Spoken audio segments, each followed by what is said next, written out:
संत शेख मोहम्मद महाराजांच्या दिंडीचं पंढरपूरकडे प्रस्थान झालंय। 3000 पेक्षा जास्त वारकरी दिंडीमध्ये सहभागी झालेत। हिंदू मुस्लिम ऐक्याचं प्रतीक असलेली ही एकमेव दिंडी मार्गस्थ झाली आहे। यंदा दिंडीचं तिसरं वर्ष आहे। दिंडीचे एकूण 10 मुक्काम असून संत शेख मोहम्मद महाराज यांचे वंशज हे देखील पालखी प्रस्थानासाठी हजर होते।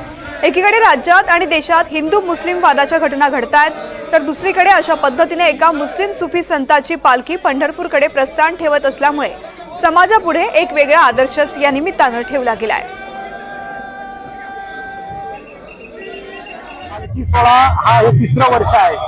तिसऱ्या वर्षात पालखी सोहळा त्या ठिकाणी सुरू झाला। पहिल्या वर्षी 3.5 भाविक भक्त होते आणि याही वर्षी त्याच्या पुढे संख्या राहणार नाही, कारण भाविक भक्ताच्या मनामध्ये जात असताना पंढरी पांडुरंगाच्या दर्शनाला आम्ही चाललो। जात असताना आम्ही सद्गुरू संत शेख मोहम्मद महाराजांच्या बरोबर पाहतो, याचा आनंद भाविक भक्ताच्या मनामध्ये असतो। खरं तर शेख मोहम्मद अविंद त्याचे हृदय गोविंद मुस्लिम धर्मामध्ये जन्म घेऊन त्या ठिकाणी वारकरी संप्रदायाचा स्वीकार करून प्रसाराने प्रचार केला। हे राष्ट्रीय एकात्मतेचे सद्गुरू संत शेख मोहम्मद महाराज हे खूप मोठं प्रतीक आहे। आणि संजीवनी घेणाऱ्या संतांपैकी संत शेख मोहम्मद महाराजांनी सपत्नीक संजीवन समाधी घेतलेली आहे आणि म्हणून एक वेगळं वैशिष्ट्य संत शेख मोहम्मद महाराजांच्या समाधीचं देखील आहे।